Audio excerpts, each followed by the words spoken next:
That's the biggest challenge with a new technology of any sort is you've got some sort of disruptive technology. They don't believe it. They can't believe it. They almost don't want to believe it. Like there's no way.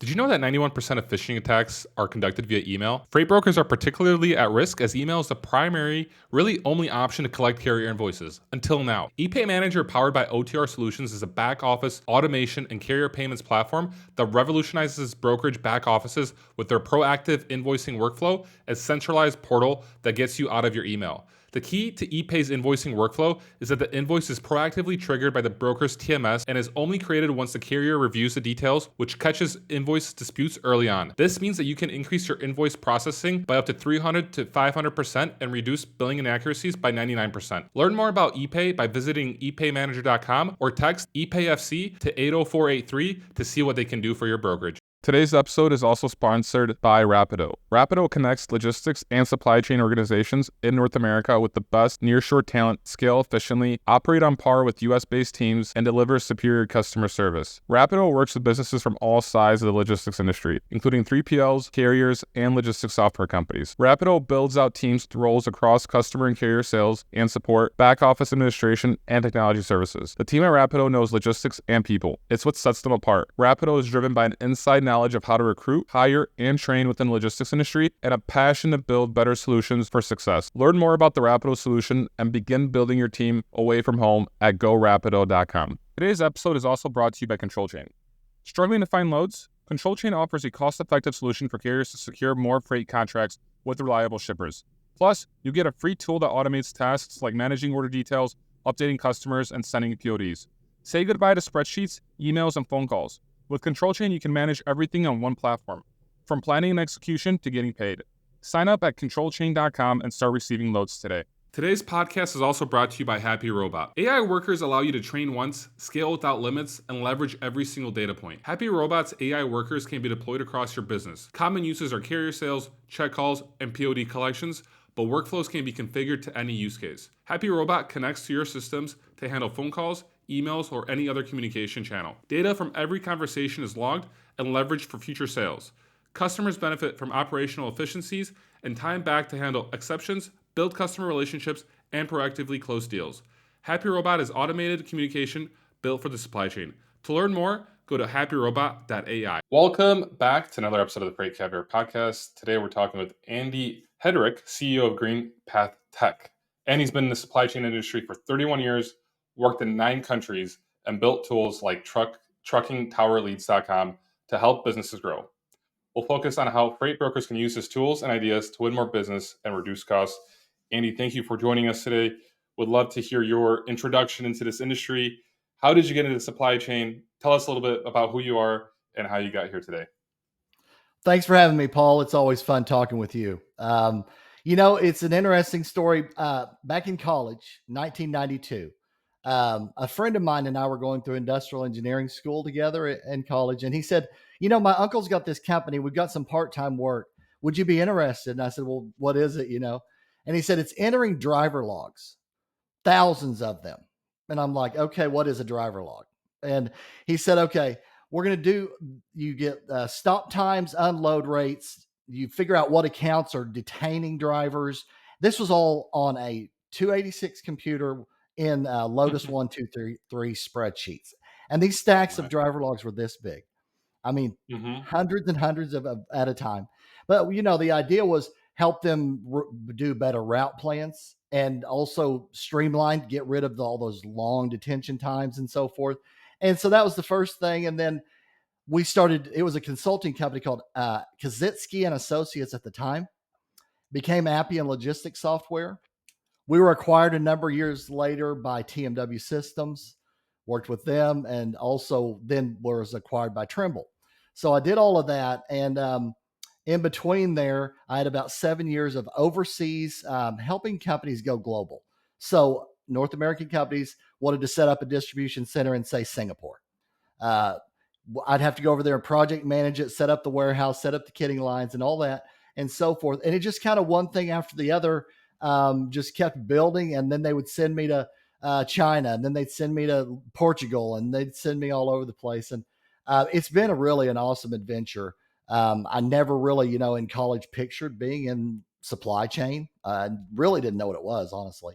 But Hmm. once I got involved with it, I really kind of fell in love with it. So that's kind of how it all started. That's fascinating, and I'd love to hear more about you going overseas and kind of setting up distribution centers there because it's like it's. I haven't talked to any guests on our podcast yet who has done that, and this is a completely different angle of the supply chain. So I'm curious, Andy, like what years were you going out to Singapore, like in China, like what was it like setting up shop there, and can you tell us maybe about some of the companies that were actually setting up, foreign distribution centers, and some of maybe of the issues that like we as maybe Americans don't know that exists out there that were like, prevalent? Sure. So, very first project, my boss, the owner of the company, said, I need you to be in Singapore. Do you have a passport? And I said, well, no, I don't have a passport. He said, I need you to expedite a passport, go over to Singapore. We're working with a company called iOmega. iOmega Hmm. was a zip drive manufacturer. They high density discs. When the CDs came out, that went way down. And Hmm. but they were growing like 400% year over year, like Okay. tremendous growth. So I go over there. Their distribution center is multiple floors. So that's Hmm. what's new, right? Wow. We had to do cranes for the equipment into the uh, dock doors into the side of the building to get the pallet rack and the stretch wrap equipment and so forth in there. But they were really long days, honestly. But I loved it too because there would be about a team of about 80 to 100 people all together across HR, IT, distribution, logistics, et cetera, et cetera. And they would put me at the top of it, and I would meet with all these groups every week on a project plan, right? Hmm. Where are we at with the pallet rack? Where are we at with the office desk? Where are we at with the computers, the landlines, and everything else? And those projects were typically like 4 to 6 months. Of you'd go into an empty space, and you'd have to put up the warehouse, and my industrial engineering degree helped me to basically look for efficiencies, right? So if I put this closer to this, there's less travel and all those things. So they wanted to use that and use my project management. And some of those days were, 10, 12-hour days. Um, Hmm. but it was awesome because I got to see a lot of different cultures. Another one was Motorola at the time, setting Oh up in wow. Southeast My father Asia. used to work Again, at Motorola. Motorola was a really great project. They sent me to Tianjin, China to check out Okay. an existing facility and study the times on every process, and then go to Singapore, but make it better. So they wanted to set up Southeast Asia. They already had China ready and rolling and everything. And so I went in and studied it for about 4 weeks. Time studies, flow studies, and everything. And then I went to Singapore and said, okay, we need to do this, that, and the other thing, I think. And Hmm. this is 1997 through like 2002 or so. Okay. And it was funny because, these VPs were asking me for my opinion on things. And I'm like, you want my opinion? And I'm, 23 years old or whatever. But, um, but that industrial engineering degree really did help a bunch. It really did. I knew what to do to, kind of maximize the flow of product and minimize wait times and so forth. And that was helpful. So then I did, projects in like Portugal and Italy for Abbott Laboratories. Um, Different kinds of projects like flow studies in blood reference labs, and they were looking at different automations and how could they combine these automations to do two things instead of one and do their cycle Hmm. time reductions and so forth. So did that kind of work. And there was international companies basically wanting to streamline or set up new businesses. So that was Okay. kind of what it was. If I may, Andy, from your experiences there, I'm kind of wondering if you noticed like any inefficiencies that maybe like we have in America or that they have in Asia or Europe, that we don't have in America. Like when it comes to like warehousing and kind of like making sure that I guess trucks get loaded faster or containers get loaded faster. Like, can you like, I don't know, remember any of those like kind of inefficiencies that you saw from either side? Yeah, there was a lot. We would go into a typical project and cut the entire cycle time of getting a product out the door by 18 to 30%. Hmm. And it was a lot of maneuvering different things in different areas. So I'll give you an example. We were in a building where they had pallet racks, but they also had pallets staged in the aisles of the pallet racks, and they would have to move product around to go pick a third or fourth bay, right? We said, now, if we just did some movements here, move this product over here, put some staging lanes in, get rid of this, you don't have to move pallets around to go get the pallet that you need, right? That's an example. Hmm. Um, and the other big thing we read into is in Singapore, for example, freight elevators. Like, we don't have multi-floor distribution centers here. Yep. Yeah. Well, what was happening was they were getting a lot of backup at the freight door, right? Because it's an Hmm. elevator. You got to wait for it to go. So what we would do is we would basically stage it in a better way so that we had a constant flow, right? Hmm. And another big thing that I found, you might have a process right here that's 60 seconds, and a process right next to you is 15 seconds. Well, you know what your cycle time is?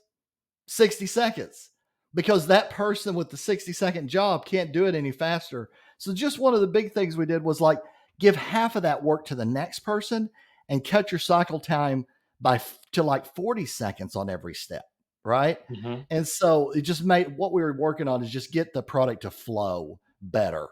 And Okay. we did a lot of that kind of work all over the world, and it was really fun. But those are some of the things I noticed, just things you don't think about if you're in there every day moving stuff Sure. around. You're like, this is my job. I move Yeah. pallets around, whatever. But if you're looking at it from an outside perspective and you're trying to figure out how can I streamline all of this, you're like, we could do this, we could move that, maybe take that job and make it half so that the cycle time flows through the building, Hmm. and not have jams here and jam over there. And so those are the kind of things we were doing.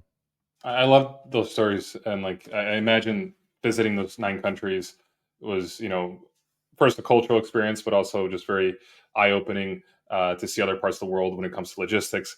And I'm kind of curious, like, so you come back to the States after like doing a lot of international travel. Like, can you tell us that story when you come back home, and what did you start working on afterwards, and how did it end up going to Trucking Tower Leads? Hey there, amazing listeners. If you're enjoying what you're hearing in our podcast, we need your support. It will only take a moment, but it would mean the world to us. Please make sure to hit the like button on this video, subscribe to our channel, and don't forget to share with one of your friends that would enjoy our content. Your engagement helps us reach more people and bring more awesome episodes to you. Thanks a million, and thanks for being part of the podcast community. Yeah. So I ended up coming back to work for the company that I was in college with. Right. They didn't have a salaried position when I was graduating. So I Hmm. left and did international supply chain work for a while, came back, and they were then Appian Logistics Software. And we were rolling out hundreds of fleets on fleet routing optimization, GPS tracking, digital mapping. I mean, that's where it started, digital mapping, then fleet routing optimization on the digital maps, then tracking the routes against the plan. And then it turned into we could text and email people when a load was behind by 30 minutes or more, right? Hmm. And that was nothing, there was nothing available at that point in time for that, right? People would just Yeah. wait around. Where is he? Where is he calling? And so Sure. we had a solution that was really cool. And it grew and grew and grew. And I ended up working with 70 of the top 100 trucking fleets in the country and all the big names. And so from there, basically, I kept on going with that work. I was with that group all together, college and beyond, about 14 years. And then I went out and I started doing some consulting work on my own. And I was doing contract negotiations work for a while. And then I decided 6 years ago, I'm going to start a company that's going to help the supply chain industry. And the supply chain industry is massive. So you have to start somewhere, Yeah. right?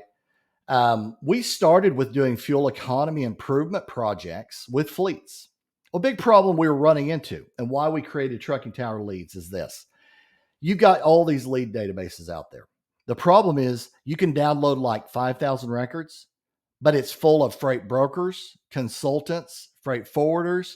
If you're trying to work with fleets, you need to know what companies actually have fleets of engines and the contact details. So Mm-hmm. what we did was we tied together fleet data and contact data so that companies that lease trailers or sell tires or sell fuel or whatever it may be could go to the actual people that actually have fleets and not spend hundreds of hours. Because you could do that. You could take 5,000 records and 5 out of 10, 6 out of 10 may not be a fleet, very likely are not a fleet. And then you go, well, that's not a fleet. That's not a fleet. So you get to this list that's a fleet, right? Okay, we know Mm-hmm. these are fleet companies. Well, how many engines do they have? That's another several hundred hours of I got to go out to the FMCSA safer database and look that up and put that in and get it in a format that is homogeneous and we can use it, you know? Yeah. And so it was just a need really that we uncovered with a lot of our clients that we're working with. I think we've worked with 50 companies altogether so far in the supply chain solution space. The biggest is fuel reduction. And Mm-hmm. we've been doing that with fleets coast to coast, and that's a lot of fun.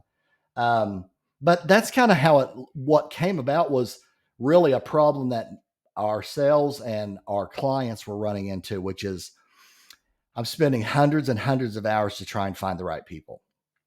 And Mm-hmm. it's like, well, I think we can do something here. And we started working on it. And, we built a SaaS platform called Trucking Tower Leads so that they can just go there, pick their states, their fleet sizes, their titles that they want, and go, okay, there's the 1,000 people that I'm really Mm-hmm. interested in talking to. So Definitely. that's basically what we did. I mean, I love that because like we have Shipper CRM, which focuses on the shipper side, manufacturing side, and you're focused more on the fleets and on the lead gen. Before we dig deeper into trucking tower leads, Andy, if you could tell us a little bit about like the fuel saving technology that like helps a lot of fleets like reduce fuel when it comes to like obviously semi trucks burn a ton of diesel. What can you tell us a little bit about that technology before we dig deeper into trucking tower leads? Yeah, absolutely. That's a lot of fun. I guess I'm an efficiency nerd, that's really, I am that. And we are basically have a 6-in-1 green fuel technology through a partner company and we distribute it. And basically what it is it reduces your fuel spend by 10 to 23%. And fuel is normally the number one or number two highest cost of operating a fleet. Yeah. It's normally number one. So basically, you can take your fuel budget, and if you apply this to the fuel, it helps it burn more completely. It removes the carbon. It lubricates the engine. It has a cold flow improver. It has a corrosion inhibitor and a cetane booster, all in one thing. Mm-hmm. And when you do all of that, and it works together, and not the thing that's different about it, you could go to like Walmart and buy an injector cleaner, right? And then you could also buy a lubricity increaser. The problem is if you put those two chemicals together, they cancel each other in a lot of cases. Okay. So the deal is getting 6 different benefits into one solution. And we're averaging over 26% mile per gallon gain, which people cannot believe. And it is hard to believe. So what we do is that we do this money back guarantee pilot project. And what it does is it measures your baseline with no fuel treatment with a new and what the results are. And sure enough, time and time again, on average, we've done, I think we've got 30 something different case study engines, and it's across every major platform. So Caterpillar, Cummins, Peterbilt, Volvo, Detroit Diesel, all tested. At this point, over 70 million gallons of fuel have been treated. We're working with fleets coast to coast. And it's so, I don't know. I just think it's fun helping companies reduce waste and Yeah. be more efficient. I don't More know why I'm sustainable. I'm kind of wired that way, but I think it's so that's a important. big thing. Yeah. I hate waste, especially when it comes to like nowadays we have so much plastic, we have so many like we keep buying goods and it just keeps getting stored and we're kind of like polluting the world. We are polluting the world and like this whole drive to sustainability is super important. But it's like how do you drive to become sustainable, but also like not affect like the bottom line, But you're here like helping the end user actually save money on their fuel while also being more sustainable. And I'm curious, like, why isn't every fleet on this? It seems like every fleet should be on this right now, right? Like, am I missing something? No, it's funny you say that. It's it's a what I call a disruptive technology. We're not in every fleet because not every fleet has tried it. I mean, really. And that was the same thing when I go back to my Appian logistics software days. We started with like 20 to 50 truck fleets, right? Then we got a group of them, and this is the same story going on right now. Started with some of the smaller fleets, got results, moved up to the next tier. Now we're with a fleet, for example, that has 6,200 trucks. But it doesn't start from there. People don't believe it, and Yeah. honestly, they don't believe it because they've tried some different things over the years, Hmm. and they never got to the level that they were promised. Just being honest, and that's why when I went at this, I knew that the case studies and proof were the thing that was really, really needed.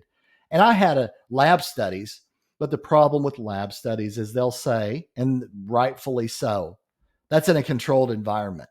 What happens when you hit the road with this, right? The big difference between a controlled lab and you're out Yeah. there on the road. And so what we did was we've got lab studies on the benefits, but we also went out and started working with fleets on these pilot projects to measure the results and see what the before and after effect was. And we're just continuing on with that. And that's the biggest challenge with a new technology of any sort is you've got some sort of disruptive technology. They don't believe it. They can't Hmm. believe it. They almost don't want to believe it. Like Yeah. there's no way.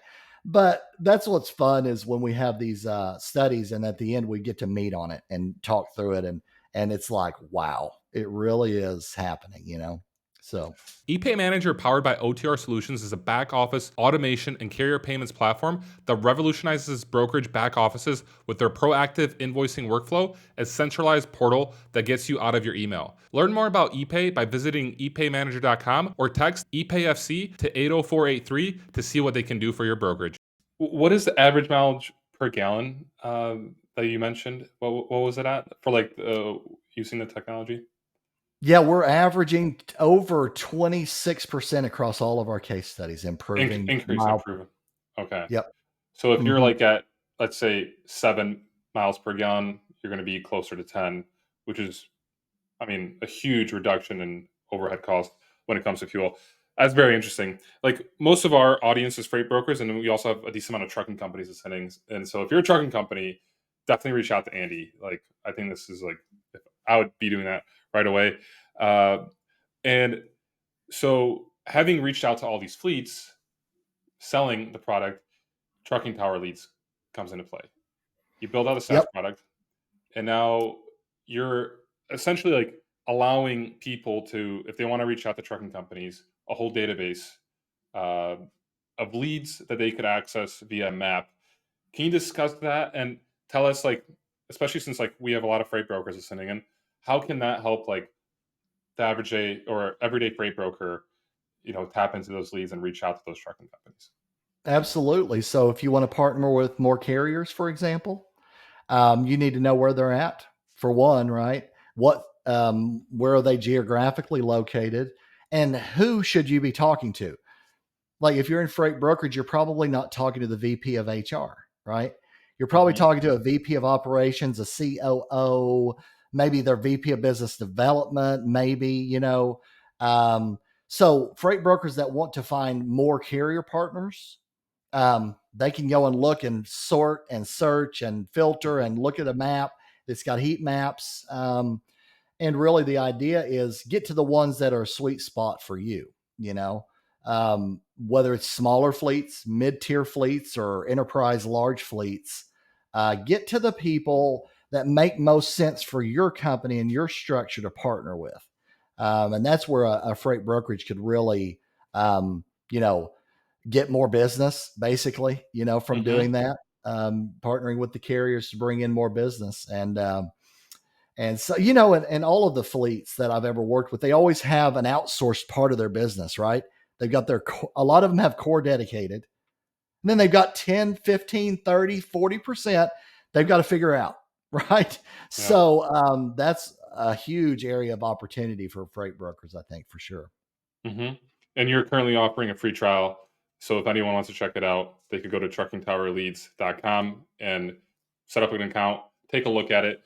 If I was a freight broker right now, I'll definitely take a look, and we'll show that on the map here for people that are watching. Uh, so I love that, and I love your focus on sustainability and getting leads out there. Uh, can you like tell us a little bit like why like brokers should be thinking more sustainably? I know it's like a topic that's kind of been quieter these past couple of years just because there's been a downturn on the market, but overall we are headed towards a more sustainable industry. Curious to hear your insights into like why should brokers and trucking companies try to be more sustainable? Absolutely. So the big companies, let's just say Johnson and Johnson or Walmart, they're getting a tremendous amount of pressure on their entire carbon chain. Well, a big hmm part of that carbon chain is the trucks. So you've got to figure out a way to make that more efficient and reduce your emissions, your fuel, and what I'm hearing from all these executives, every RFP they get anymore has a section on sustainability. What are you doing? But what it used to be was tell me what you're doing. And it was like, we're a green company because we're SmartWay Transport certified. Yeah. Okay. That was the old days. Now it's year over year. What have you done on emissions and fuel? And it's literally give me data, not hmm are you a green company or not? It's data driven. So what's really cool about that is, they can, the big companies in particular that are giving so much pressure to reduce their emissions are looking for carriers that are actively reducing their emissions. And so, you want to work with companies that are trying to do, well, not trying, but they're actually doing things and not hmm just putting stickers on trailers and different Yeah. things like that, doing actual work, whether it's fleet routing optimization to reduce road miles or reduce your fuel or have low resistance rolling tires to reduce your fuel. There's a number of different things. And that's one thing I really didn't really talk about. The reason I started this company was really to bring solutions as a whole to help companies with their efficiencies and sustainability. A lot of times people think, oh, it's emissions. Really, what sustainability is being able to sustain and keep going without using more and more and more and more and more and depleting. So, when I think sustainability, I think, how can we use the resources we've got in a more efficient way? Right. hmm And I love the aspect of cleaning up the air and the having less emissions because it's proven. So I'm going to give you an example. In COVID-19, Harvard did a study of like 2,000 counties measuring air emissions with COVID-19 severe cases and deaths. And sure enough, the cities that had high emissions and high concentrations of emissions had more COVID severe cases and more COVID deaths. And that's just because it affects your lungs and your heart. So that's proven, that it affects your health. So being able to reduce that is just better, I think, for everybody, uh, all in all, and so I love that part of the business. Definitely. And I think nowadays, like there's like we see the big push towards like EV adoption, but it's really expensive and it's almost like in a way it was not even ready to go, to be like mainstream. Like the product, the EVs aren't capable of hauling the loads properly and or like I guess long distance is the right term for it. And there's like a lot of like I would say maybe even backlash from the trucking community when you look at like California, who has like all these regulations in place and they want to. I'm not sure what the year is specifically, but they want to like. I think by 2030 they want to stop selling diesel powered trucks. If I'm not mistaken, diesel semi. Like, can you talk a little bit about that? Like, because I might be missing some key details here. Like, because California is the most forward thinking when it comes to being more sustainable, but it's also putting a lot of pressure on small businesses, which is why there's a lot of backlash from the trucking community. So, like, where do you see like the perfect balance in being like, okay, we could be sustainable, but like let's also like think about like the risks associated with, increased costs, and also like small businesses. Today's episode is also sponsored by Rapido. Rapido connects logistics and supply chain organizations in North America with the best nearshore talent, scale efficiently, operate on par with US-based teams, and deliver superior customer service. Learn more about the Rapido solution and begin building your team away from home at gorapido.com. Sure. Yeah, absolutely. So the fleets, when you have an electric truck, big rig, the power unit, it weighs about 6,000 to 8,000 pounds more in the front of the truck, right? So you lose that in capacity, right?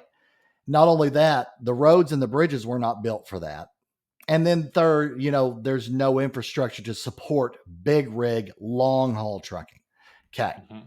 But what I see happening is probably segments of the economy, like, for example, maritime. So from port to local warehouse, where you have a dedicated power supply and it's a back and forth, I think it's going to be adopted there, right? Of course, you're going to have infrastructure for it. And what I hear from fleets, they're upset really with every time there's a new tier of engine, it's more. It's more filters, it's more maintenance, it's a higher cost. They're looking for something to be sustainable, but not keep driving their cost up. And so that's the frustration that I'm hearing and seeing. But I do think there's going to be certain segments of the market that they'll use electric or hydrogen, or LNG in certain cases. But there was a big EPA study in Colorado, and I got a hold of it and I read it and so forth. And they were proposing several alternative energies, right? Electric, LNG, CNG. But in the analysis of it, it was going to cost many billions of dollars on any of them for infrastructure. Mm-hmm. So then the group was like, how are we going to pay for it? Somebody said, well, we'll just tax the fuel. And then the fleets stood up and said, if you do that, I'm going to Wyoming. So do you want thousands of people walking out of your economy?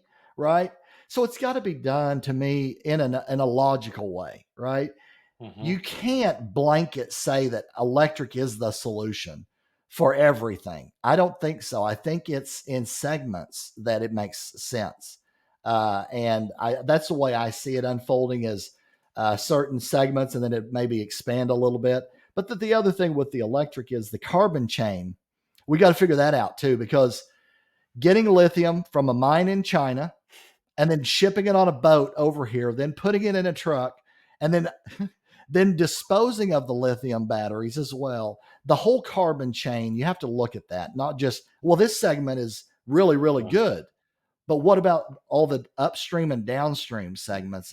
It's got to be, in my opinion, just logically done. That's all. Mm-hmm.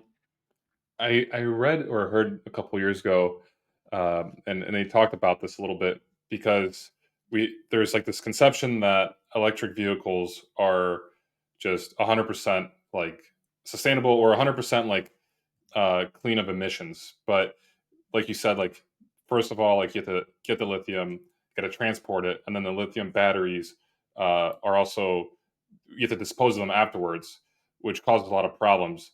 And so what I heard a couple years ago is they said that, like, if you look at a 10-year time frame or a 5-year time frame, I forgot specifically what it was, like, hybrid vehicles were actually the most sustainable. Right. And I guess the longer you use the electric vehicle, the more sustainable it becomes. But that, of course, depends on the battery life, which is a problem. Yeah, absolutely. I saw an article from Toyota, and they got a lot of flack for not going electric heavy. Mm-hmm. And then the problem was, there was problems with the electric resale market, right? Do you want a car that's 6 years old that you might have to spend $10,000 on batteries on, right? Mm-hmm. So the resale market was really getting hammered. And basically Toyota came out with hybrid. I mean, they're not the ones that came up with it, but more pushed into the hybrid space. Mm-hmm. And those cars are getting gobbled up. Like, mm-hmm. hybrid, yeah, that makes more sense. And of course, now Toyota can go, see, I told you so. But at the time, everybody was just pushing electric. And the market was pushing back no. So there is a market certainly for it, and no doubt about it. But it's certain parts of the economy and certain parts of the passenger market, I think, are better than Hmm. others. Definitely. I have a Toyota CHR hybrid. I think it does anywhere between 40 and 50 miles per gallon. I love it. It's perfect. I know I rented once a Tesla. I was in Vegas for Manifest a couple years ago. Got a Tesla, drove down to Phoenix, had to charge it up twice. Added like an hour to my trip altogether.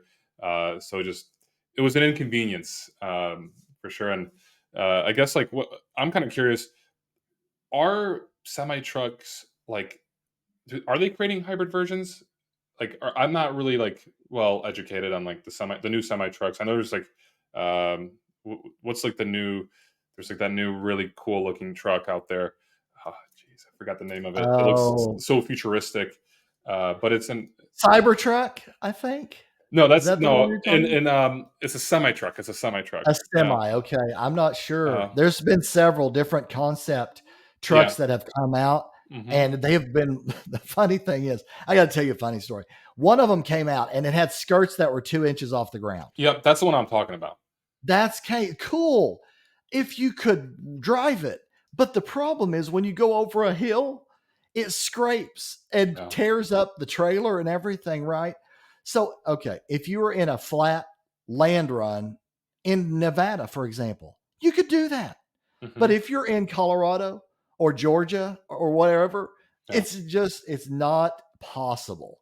And I saw that as well. And I thought, wow, this is really cool. But then, the analysis of it would only work in flat land situations, basically. Terrible inconvenience. I mean, Right. You yeah. can't drive except for in certain segments, right, that are flat. Hmm. And so, yeah, it's a big time inconvenience and not something that is going to be adopted, you know, and not in a wide scale way. Just can't. The trucking companies can't afford that kind of damage and stopped trailers all over the country and everything. Hmm. They just can't afford that. So, but on the hybrid thing, I really haven't seen a whole lot yet. What the big news has been is the tier 5 engines for trucking, which is getting a lot of pushback. What's that? Roughly, it's 30 to 40% more for the engine, is what I'm hearing. And so the industry is basically pushing back on that, right? We Hmm. don't want that. We don't want that. And so I don't know what's going to end up happening with that, but that would be the next tier up, in terms of scrubbing the air off the engine and getting rid of particulate matter and emissions coming off the engine. That's the next thing. But I think there's some fights going on over that one. Yeah, there's a lot of fights out there. Uh, so Andy, I want to like talk a little bit about what you mentioned earlier, where Johnson and Johnson, major manufacturers, are sending out RFPs to their carrier providers, logistical providers, where they have to specifically detail what, like, I don't know, sustainability measures they're taking.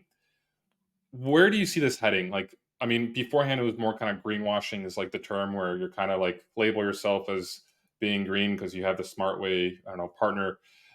So like, where do you see this headed? Like in the next few years, like what should trucking companies and freight brokers be on the lookout for, and how could they get ahead of the curve so that they could, win more business and be also, I guess, more like sustainable uh, partners for their customers.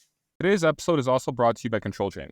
Struggling to find loads? Control Chain offers a cost-effective solution for carriers to secure more freight contracts with reliable shippers. Sign up at controlchain.com and start receiving loads today. Absolutely. So, you're an international guy, right? Europe has much higher emission standards than we do. Yes. So, if you're doing international business, for example, and you're wanting to haul freight via maritime and truck in Europe, you have to do something or you can't even do it. You can't even pull into the port. You can't go across that city. They're literally hammering it because they've realized just how bad the health effects are.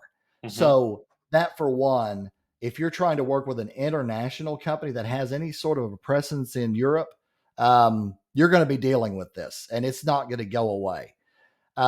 What I recommend, is find solutions that can save you money while going greener. So I've mentioned a few, right? Fleet routing optimization. Take the same amount of product, get it out, but do 15 to 30% less road miles, right? And then idle time reduction, right? Like, how could we make that more efficient? I hear stories of people sitting at a truck stop for 45 minutes idling, and they've done emission studies on the air at those places, and it is bad. I mean, it's really bad. We got to do something about that, right? But low resistance rolling tires, the big rig fairings, the fairings that go on the big rigs that for airflow. Yep. Again, an example, like 15 years ago, you hardly ever saw any trailer fairings. Like you just nobody had them. Now, if you get on the road, 9 out of 10 are running fairings. Yep. And that's something that happened because there's proven that it does reduce drag, it does reduce fuel, it helps you be more efficient. And so now it's almost, I'd say probably 80%, 90% adopted out there. Same thing's going to happen, with different technologies that come along. I've been involved with a couple of them. The fleet routing thing, it was interesting because the pushback was always from the dispatch group. You can't run these routes. So what we would do was we'd say, okay, let's go through route by route. Here's what you did here, and here's what we did. Tell me, is this stop 45 minutes? Yeah, it's 45 minutes. Is it 20 minutes to drive over to here? And that's another 50-minute stop, right? Yes. And we just go through it and go, what's not feasible about running that route as opposed to the one that you're putting together on papers by shuffling through different bills of lading and then putting them in a stack and going, I think that's good. I think that's good. But the thing was, the industry wasn't, ready, I guess is the best way to say it, until there was enough proof out there that, oh man, this really does do what it says it does. And we're going to do this. Same thing with fairings on trailers and big rigs and so forth. So I think what's going to happen, there's going to be some really big winners in this space that come up with solutions that cut costs while going greener and having, documented evidence of what's going on, because it not only helps them with their operating cost reductions, but it helps them get more business. And I'm hearing that more and more and more. I have a company, for example, that told me if I could do this, this would help me up my business probably 10 to 20%. Yeah. Would you like 10 to 20% more revenue? I know I would, right? So they're like, we love the cost savings, but it's also got this other aspect that I could go to them and present, here's what we're doing and so forth. And then they're going to be on board with that. So it's going to be interesting to see what happens and evolves. But I feel like what's going to happen is innovative solutions that at first people go, no way, they ain't going to happen. And then they get rolled out and they get rolled out a little bit more. And then eventually the big tier players are all going to go, we're going to do this. Right. So that's what I think is going to happen.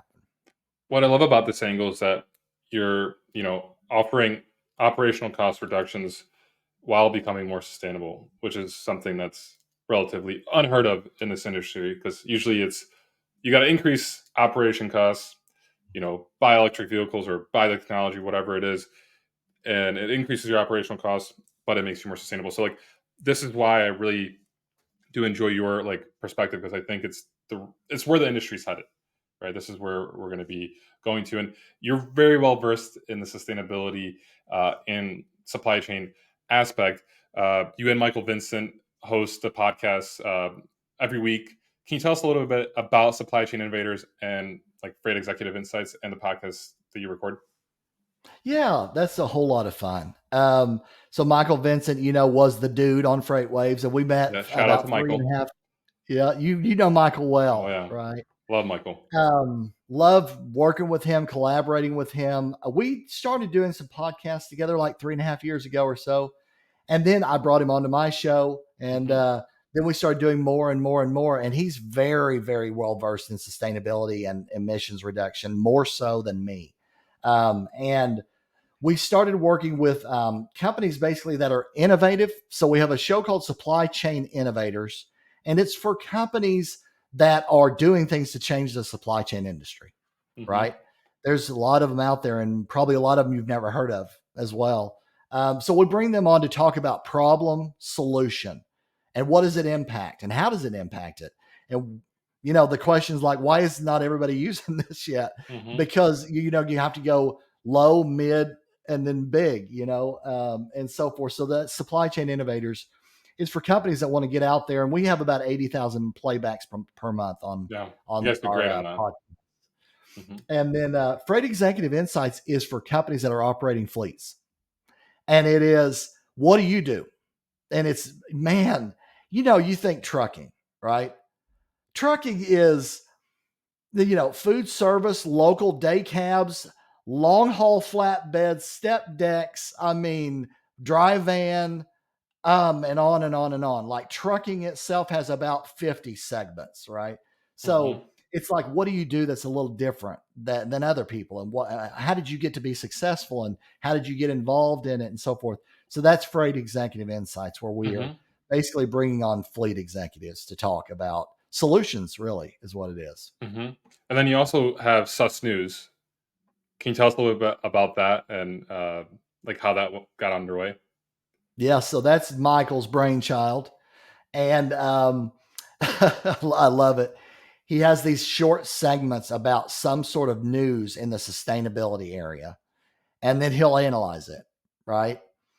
And he uses a BS meter sometimes. Like, my BS meter went off when I saw this. There's a lot of And BS out there, so it's good to like have that honesty from Michael on that.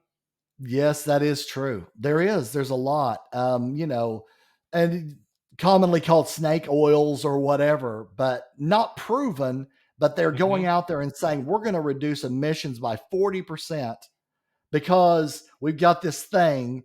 And then when you dig into it a little deeper, it's like, well, no, not really. Unless you hooked it to a hydrogen engine. And then, you know what I mean? And it's like, this isn't realistic, basically, but there are some really cool things. And he comes on and he talks about, well, just for example, the European mandates for emissions. They're there and they're not going anywhere. And so he'll get on and talk about some news that's come out from Europe about, you're not pulling into this port if you have a certain amount of particulate matter in the air per, cubic meter. They're just not going to let you in. And so you're sitting there and you're thinking, man, these massive vessels, I can't book my freight on one of those that might get stopped and turned around and have to go to wherever else, right, to unload. So it's just really interesting news and trends and insights about sustainability. And that, he really kind of pulled me more and more into it, to be honest. I enjoy being able to clean the air and be more sustainable and so forth. But he dug down deep and he looks at numbers and says, I have to call BS on this thing right here, because there's no way, because it's not realistic for this reason or that reason and so forth. So it's really interesting. It's basically short news segments about sustainability, sustainability news. AI workers allow you to train once, scale without limits, and leverage every single data point. Happy Robot is automated communication built for the supply chain. To learn more, go to happyrobot.ai. And on the topic of Europe, from what I see, California adopts a lot of what comes from Europe. Can you tell us a little bit about what you've been seeing in California when it comes to the mandates and the regulations they're putting in place? What does that look like compared to the rest of the United States? Yeah, it's much more stringent. There's much more regulatory. There's much more checking in the field, going to people's yards and literally measuring air.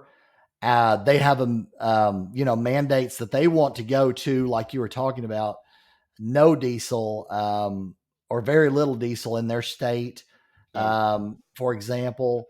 But there's also, I think the market corrects itself, right? There's a lot of companies, to be honest about it, that have moved because the mandate was so strong, and the dollar per gallon fuel tax as well. It was too much for them, right? So they figured out ways to do like cross docks and and different things to solve the logistics problem. But, from everything I see in here, I don't think it's going anywhere. I think it's just getting more and more. They're going to put more monitors out to measure air, and then they're going to do more follow-ups with companies. They're going to do more. And I understand the health aspect of it. And so they're basically, I would say, kind of doubling down almost on it. They're not going backwards; they're going forwards, and I think it creates a great opportunity. What if you can be a solution that's CARB approved and rolled out across California and cuts costs and so forth, right? What if you could be that? So I think with what I'm seeing in California and hearing, we've got a project going on in California across 3 terminals right now, and it's all about fuel and emissions reduction. And they can't wait to present that to the representative from the EPA to say, look what we did. And they can't wait to present that, right? I mean, it's always better to be kind of proactive than to get hammered and then go, well, what am I going to do? So that's where I think California is not going backwards. It's just going to keep on going forward, I feel like. And they're actively looking, the fleets are looking for things that can help them be more and sustainable. So I'm wondering now, with President-elect Donald Trump coming back into office, do you foresee like any changes in like that kind of rhetoric, like federally speaking, when it comes to like sustainability measures, and how could that potentially affect trucking companies in a positive or negative way? Yeah, I do. I think for one, energy exploration in America is going to increase. And here's the thing that a lot of people don't understand, and I didn't really.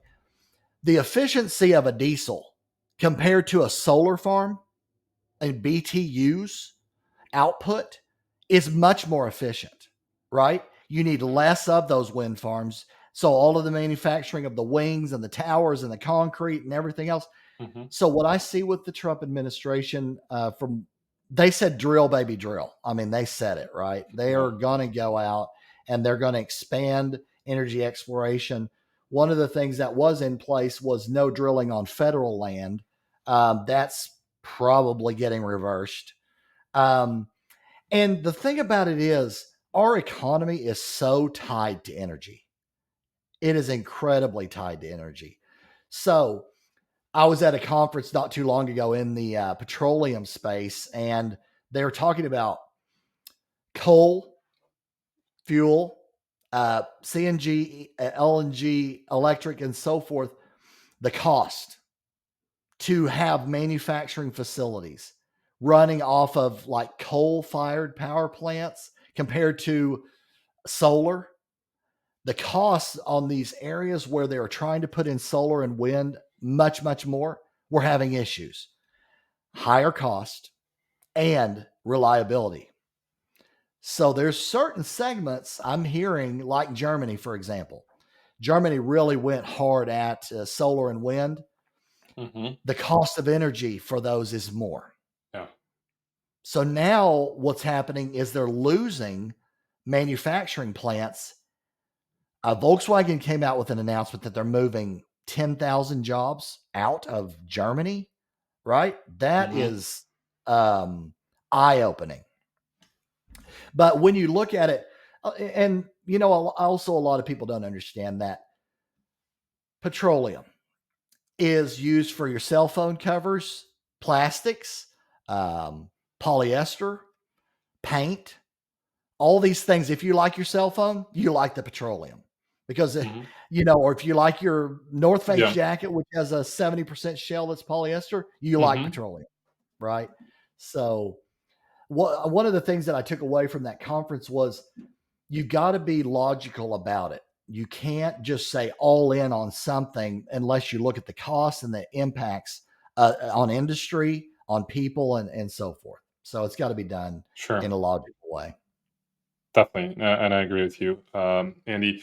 Tying back to trucking tower leads, like I'm curious if you could tell us before we start finishing here, like what are some of the biggest challenges that you see when it comes to business development, especially like reaching out to trucking companies? Like what can maybe brokers learn, or uh, also like fleets learn when it comes to reaching out to shippers?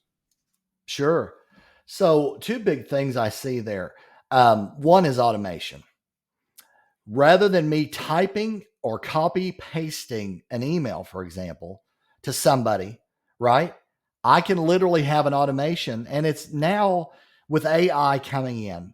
I mean, there's some scary stuff about AI, but some of the cool things about AI is if they reply, then push them over here, put them on your sign up page, right? With a Hmm. brokerage, like they could have a landing page, land there and get an assessment, get an analysis, get a pilot, whatever. One of the big things I see all these companies doing that are buying, they want to try it, measure it, and see. And then Hmm. it's kind of that land and expand approach. But two big things is utilize automation to your advantage, and then your messaging, right?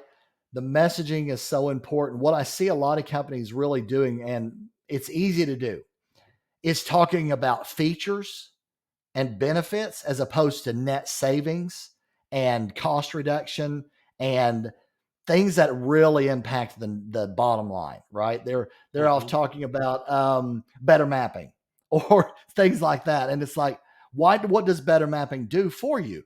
Better mapping lets you know where to put your routes and your cross docks and your terminals. And if you do it right, analyze, where you should be. Okay, let's talk about cost savings because you have better analytical mapping, right? That's Hmm. the thing. So it's messaging and automation that I see a lot of companies can really, really benefit. We're seeing massive returns on investment from that. As a company, we've built over $8 billion in sales pipeline for our partner companies, and it's doing what I'm telling you. Lead with value. Don't spam people and use automation to your advantage. Those are two big things. I love it. Andy, it's always a pleasure talking to you. You're so well versed in so many aspects of logistics and supply chain, and being able to hear from you, like the different angle, different side of logistics that we typically don't hear on the Freight Caviar podcast when it comes to, the sustainability aspect and also the lead gen aspect when it comes to reaching out to carriers. Um, I think this is just super insightful, very helpful. Uh, we are running out on time here, so I just wanted to ask real quick if anyone wants to reach out to you, Andy, or learn more. What's the best way to do that? Yeah. First of all, let me say thank you again, Paul. I love what you're doing as a company. Thank you. It's awesome. You're solving problems and getting the word out there, and I just love it. But yeah, I'm on LinkedIn. I'm heavy on LinkedIn. If they want to email, andy.hedrick at greenpathtech.com is another way, or our website, greenpathtech.com. Those are all easy ways to get a hold of us. Awesome, Andy. Thank you so much for joining us in this podcast. It's been a pleasure, and I'm sure we'll be speaking to you in the near future. But thanks again for coming on today. Thank you, Paul. Appreciate it. Thanks for tuning in to the Daily Freight Caviar podcast. If you enjoyed the podcast, or if you didn't, leave a review. Let me know what you think. I appreciate any feedback. If you'd like to have more Freight Caviar content, go to freightcaviar.com and subscribe to my email newsletter.